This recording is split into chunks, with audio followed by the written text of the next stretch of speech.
So may I request Dr. Rajesh Puri? Is he here? Yeah. So he's a very skilled, celebrated endoscopist, therapeutic endoscopist. So may I request him to update us on what's the latest on endobariatric procedures for the management of obesity and MASLD? So good afternoon, everyone. Would like to thank Dr. Gauradas Chaudhary. And next 8 minutes, I'm going to talk how as an endoscopist we can help the MASLD patients. So MASLD is a chronic, progressive, relapsing multifactorial disease with a global prevalence of 38% and is the leading cause of cirrhosis and liver transplant. And the global cost of MASLD is going to hit by $1 trillion by 2035. According to the new nomenclature, the MASLD is defined as steatotic liver disease along with one of the cardiometabolic risk factor. And this is a very important study published in Hepatology 2024 by Yang.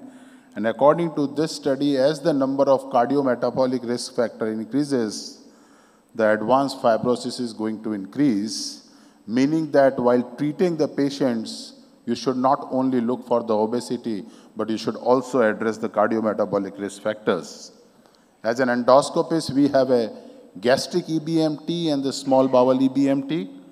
The gastric EBMT mainly acts through the weight reduction pathway, and the commonly used are intragastric balloon or gastric remodeling device. While the small bowel EBMT, they act through the weight loss independent pathway, in that either you eliminate the duodenum or you regenerate the duodenal mucosa, which is the old duodenal mucosa which has a hormonal dysregulation, and the new mucosa, when it comes, it has a better hormonal regulations. So few words about the intragastric balloon. The commonly used balloon are the Obera or the Bib balloon and the new SPADS 3. There are other balloons in the market. They can be placed endoscopically or they are swallowable balloons. They are water-filled or they are air-filled, generally kept in the stomach for 6 months to 12 months. And the total body weight loss achieved with this balloon is around 10%. The advantage of SPADS balloon with an incremental effect, if you keep it for 1 year and can increase the water volume, you can have an incremental weight loss of 5%, meaning that 15% of the total body weight loss can be achieved with the SPADS balloon. So this is a meta-analysis of 10 randomized controlled trial, more than 5,000 patients, that these balloons not only help in reduction of the weight, but they also improve the insulin resistance, improve the vascular obesity, reduce the blood pressure, improve the dyslipidemia, and improve the ALT in a patient of non-alcoholic steatohepatitis. This is a biopsy-proven study by Bashir Bachi, 20 patients with the NASH, and after putting the intragastric balloon, out of 18 patients have an improvement of at least 1 point in NASH, as 50% of the patient has an improvement in the fibrosis. This is a study from our group.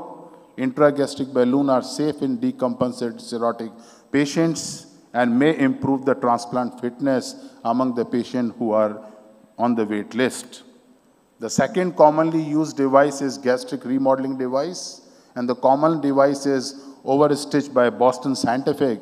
And what you do in this, you reduce the stomach volume by at least 70 to 80%. And by reducing the stomach volume, there is an improvement not only in the weight, but also in the cardiometabolic risk factor. So this is a MERIT trial, a landmark trial, multi-center, 9 US center, more than 200 patients, and total body weight reduction was 15%, and it was durable for 2 years, no serious adverse event, no mortality. And in the sham group, when they are subjected to the ESG, a similar amount of weight loss of 15% was seen. Not only the weight reduction, but the other improvement was in the form of improvement in the diabetes, hyperlipidemia, hypertension, and metabolic syndrome.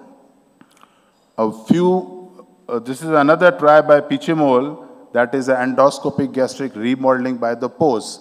As an endoscopic gastric remodeling, we have a 3, that is by the Boston Scientific, which I have spoken. Second is a pose, and third is Endomina. In this 45 patient obese with NAFLD and F2 to F4 fibrosis, and in these group of the patient, the total reduction of the weight was 15%, along with an improvement of the non-invasive test for hepatic fibrosis. This is the same study from the India, where there is an improvement in the non-invasive test of fibrosis when the endoscopic sleeve gastroplasty was done, and it was remained for more than 2 years. It not only, as I said, weight, but improvement in the liver enzyme or fibrosis, but the same author, Pichumol, published in Endoscopy 2024. This is a study in 20 subjects with the NAFLD and F3, F4 fibrosis. They measured the portal pressure with the help of endoscopic ultrasound-guided portal pressure measurement, and at 6 months, 80% of the patient has an improvement in the portal pressure, more than 20% reduction in the portal pressure, along with the 15% of the weight loss. This is another biopsy-proven study by Pichumol, a single-center prospective study, and in these patients who has a BMI of more than 30 and biopsy-proven MASH, and what they have shown that the resolution of the MASH was seen in 70% of the patient without worsening of fibrosis, and in 50% of the patient there's an improvement of the fibrosis without worsening of MASH, along with an improvement of the NASH score. A commonly asked question by the patients, because when the patient comes to you, as my previous colleague talked about the drug, the wonder drug, semaglutide and the other molecule, but they have its own problem. So when the patient commonly asks this question, is this procedure is safe and efficacious? Yes, we have a data. This is a prospective study again in the 200 patients. The endoscopic sleeve gastroplasty is safe and efficacious with a sustained weight loss for 5 years. No patient in the study has a serious or fatal adverse event, and 13 patients require a redo endoscopic sleeve gastroplasty. When we talk about the cost, this is a cost analysis comparing the ESG versus semaglutide, and it has shown that over a period of 5 years, there is a high dropout in the semaglutide group, increased dose requirement for sustained weight loss. And to reach the drug up to an endoscopic, they are going to reduce at least 4 times the existing cost to reach up to endoscopy. The last is endoscopic metabolic therapy, which is a weight independent. So earlier people used to talk that the metabolic control is in the pancreas, but now it is very clear that the metabolic control of the nutrient is in the duodenum. So those patients who are on the high fat diet, or patient who has a low-grade inflammation or the disc biopsis, there is a change in the duodenal mucosa. And by this change in the duodenal mucosa, there is an insulin resistance, there is a metabolic dysregulation, and that lead to the diabetes and other metabolic dysfunction. So if you bypass the duodenal mucosa by any means, or you replace the duodenal mucosa to the new mucosa, there is an improvement in this dysregulation. And as an endoscopist, we can bypass by endobarrier or by single anastomosis gastrointestinal endoscopic system, or the diseased mucosa can be changed to the normal by doing the hydrothermal ablation, or by doing the laser, or by doing the RFA. You can change the duodenal mucosa to the new mucosa, and this is the biopsy before doing the procedure, and after 3 weeks, there is a significant improvement in the inflammations. And this is a randomized controlled sham trial, where it has seen that those patients who has a high HbA1c, high fasting glucose level, if you do the duodenal mucosal resurfacing, there is a better improvement in the HbA1c as well as improvement in the MRPDFF. So ladies and gentlemen, to conclude, endobariatrics and metabolic therapies are durable, they are safe, efficacious, they are cost-effective in treating obesity and metabolic disease. But one of the very important thing, you cannot isolate one modality. You cannot say the drug is effective or endoscopy is effective. I think you have to use a multidisciplinary team who has to decide which patient is suitable, which kind of therapy, and it should be a multidisciplinary team approach for treating this MESELD problem. Thank you. Thank you very much, Dr. Puri. I think fascinating new advances in endobariatric procedures as well. I think in the interest of time, may I ask Neeraj to tell us what is it in it for you or me? I mean, No, what did you get out of this whole session? Maybe we can just have one question. No, I thought you were going to summarize. No, I think we'll skip it. Okay, we'll skip that. Yeah. But I'll tell you, I think this session brought a lot of hope in new advances on the threshold. I think, you know, we were of the opinion that cirrhosis, once it has happened, it's gone.